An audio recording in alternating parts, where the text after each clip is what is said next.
Good morning, everyone. Happy Valentine's Day.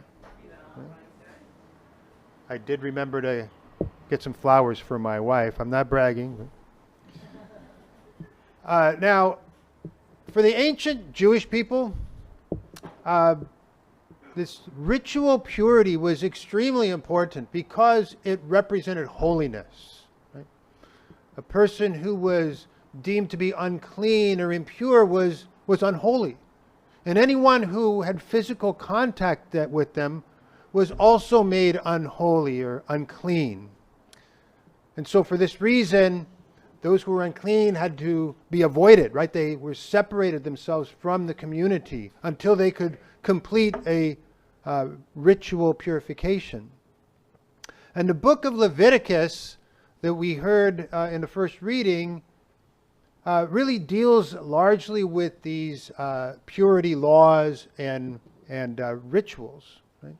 Like what conditions would cause a person to be unclean, how long they would have to wait before they could be purified, what sacrifices had to be made in order to complete the purification ritual. And by and large, these conditions that made a person unclean were temporary. Right? But leprosy was different. Right? Now, leprosy in the biblical sense refers basically to a variety of skin conditions, right? Including modern day leprosy, which is now known as Hansen's disease. But it's treatable now. It's curable now. In biblical times, leprosy was a chronic condition for which there was no treatment. And it would develop into disfigurement for the person and ultimately lead to death. Right? It was very, very rare for anybody to be cured of leprosy. And so these people were permanently unclean, right? Permanently unholy. And because of that, they're permanently separated from the community. They're called lepers. Right? They're defined by their disease. And because of that definition, a definition that's given to them by the community, they're cast away from the community. But Jesus, when he encounters the leper in the gospel passage we just heard, he does not accept that definition that the community has given the man. He looks beyond the man's disease, beyond his leprosy, and he recognizes the true definition that God has given the man. He is a child of God. And because Jesus sees him first and foremost as a child of God, he treats him with compassion, with respect. He even touches the man, which in those days to touch a leper was unthinkable. You would never do such a thing. Now, today, in the 21st century, we don't often encounter lepers in our daily lives. Right?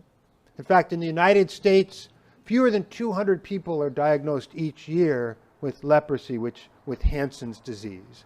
And for those who do contract the disease, it's a pretty simple treatment regimen that will cure them completely. So we don't encounter lepers, but we do tend to define people. Right? We define people in negative terms and in positive terms sometimes. Really, whether a definition that we assign to a person is negative or positive depends largely on our own personal bias, our own perspectives, right? What might be positive to one person is negative to another. But regardless of what the definition that we assign to a person is, it will always cloud the true definition that God has given to every human being. Every human being is a child of God. But when we assign negative definitions, it can cause damage to relationships. It can prevent good relationship. When I was preparing to become a deacon several years ago, we had one semester was a field experience semester. And during that field experience time, I was assigned to jail ministry. Right? More specifically, I would go to the main jail here in San Jose one evening each week and lead a communion service. Afterwards, stick around and talk to any of the guys who wanted to talk, right? Now, the first time I did this, I was pretty scared, right? I was very nervous. Here I was in this relatively small room with a dozen or more inmates, none of whom looked like me. And I had no idea what crimes they were accused of. But my imagination went wild, right? I imagined that they were all, dangerous, violent offenders, which, by the way, probably was not true. But I was intimidated. I was very intimidated. And I remember from the moment I entered that room, I had only one thought in my mind. How soon can I get out of here? I rushed through this service, and at the end I gave some feeble invitation. Hey, none of you guys want to stick around and talk, do you? Right? I was so relieved when nobody did. Right? I couldn't get out of there fast enough. But when I got home that night, I did not feel good about having brought the Holy Eucharist to these men. I didn't feel good about having brought Jesus to them. I felt bad. And as I reflected on it, I realized that the reason that I felt bad was because I had defined these men negatively. I had defined them as dangerous criminals.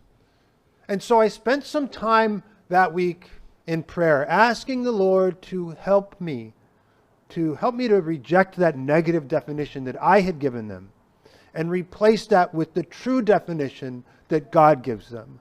They are children of God. And so the next week when I returned, it went so much better. Right? The service was much more prayerful, and we had a few laughs along the way. Afterwards, some of the guys stuck around to talk, and we had really good conversation. It was a much more fulfilling and rewarding experience for me and for them, I think, because I rejected that negative definition. I think that we all tend to give definitions. It was such a much more fulfilling experience that I continued it. Right? I continued it really up until the pandemic shut it down. Right? And I would love for you to think that the point of this story is that I am very evolved and I'm such a good Christian. I never see anybody in any way other than a child of God. That I never define anyone. But that's just not true. Right? The only reason I changed my perspective of those men was self-preservation. Otherwise, I would have been a complete nervous wreck. Right? So yes, I still define people. Right? Just in negative terms and in positive terms. I think we all do. And again, it depends, what my bias is, depends on whether a definition is negative or positive. We have definitions like liberal or conservative, like citizen or alien, like gay or straight, homeless or wealthy. So all of these and other are ways that we might describe a person in part. But these are not how a person is defined. Every human being, there's one true definition for every human being. We are all children of God. And when we can view others in that way, as a child of God, it's amazing how much better life gets for us and for them.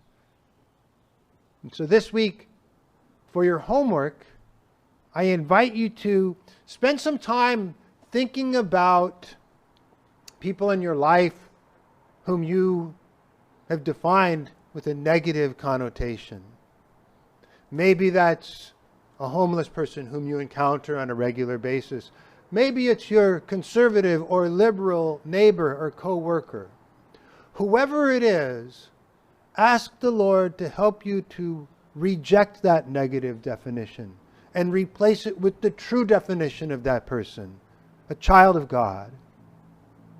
I think you will be amazed at how much easier it is to treat that person with compassion and with respect, how much better your relationship with that person will be.